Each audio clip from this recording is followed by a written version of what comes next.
Hello and welcome to SCLC TV. I'm Maynard Eaton, and of course our President and CEO, Dr. Charles Steele Jr. Sir, Aretha Franklin's eulogy is still buzzing, still creating controversies and an uproar about it. Some will say Pastor Reverend Jasper Williams Jr. did the right thing by telling Black America or suggesting we've lost our soul and we're not doing the right thing by our children. Others are just disappointed that they said it was inappropriate and untimely. Your thoughts about where that message should have been saying? Well, first of all, I think Pastor Jasper Williams, who's a good friend of mine, Reverend Williams, has a track record of being a stout supporter of the movement of civil rights and of African Americans, and has made great contributions. But first of all, as a leader, you always be criticized. And many times, your anointment will get ahead of the people. Prophets get ahead of the people. Yes, sir. Prophets get ahead of the people.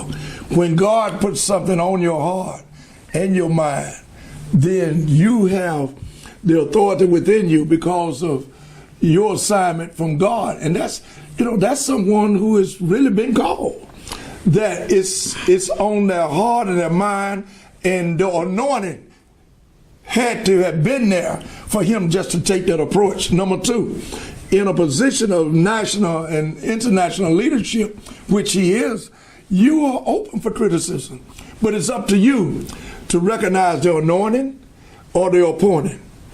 I think he recognized the anointing that he was guided to do. Who is to question that? But secondly, we should know that many times we don't get what we want.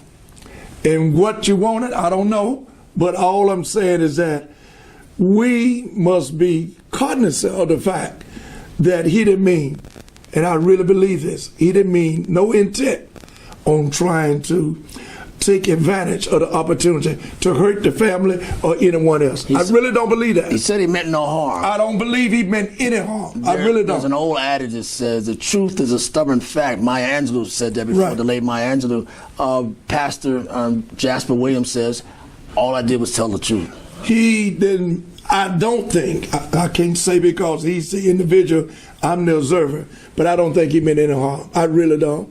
And he did it in love, knowing him. And if he had to do it again, he probably would, because in his being a prophet and called to preach, one of God's renowned ministers of this country and the world, I think he's experienced enough. 68 years in the pulpit. 68 years in the pulpit. He's experienced enough. And I do understand that if you don't have that anointing that he has, but most preachers and most leaders, most ministers, I got a ministry, regardless of what you say. I'm criticized all the time. Charles, why did you say that?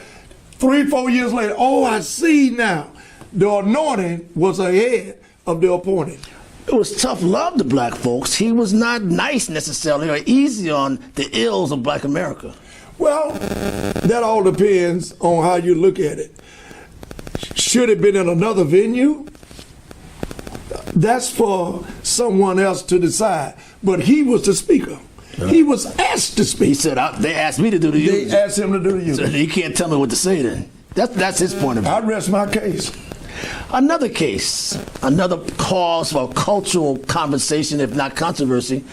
Colin Kaepernick tonight will debut as the face of Nike, even though he's not playing at all. He's been blackballed from the NFL. He now is speaking for, really, sports. I think it's a business decision. All of the people who are trying to criticize Kaepernick, Mr. Kaepernick, they are not going to purchase any Nike merchandise, any tennis shoes, any T-shirts, any of that jersey. But it's the millennials and mostly African Americans, people of color, that's going to do it. So they know what they're doing. They made a business decision. It's a business decision.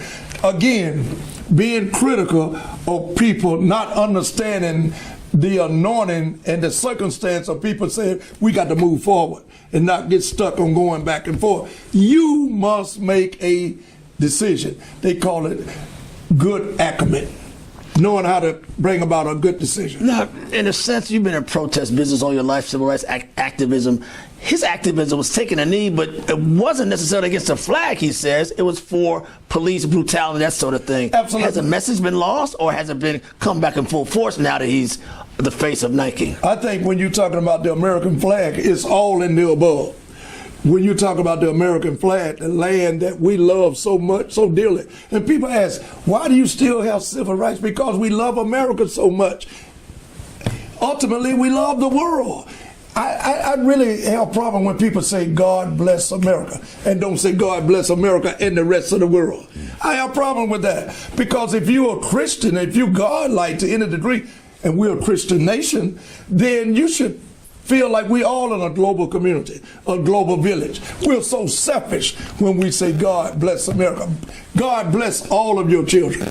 Now, sir, there's been a week of controversy, but some might take that as controversial. Ladies and gentlemen, SCLC TV, talking about Reverend Jasper Williams Jr.'s eulogy and Colin Kaepernick's Nike ad. See you next week.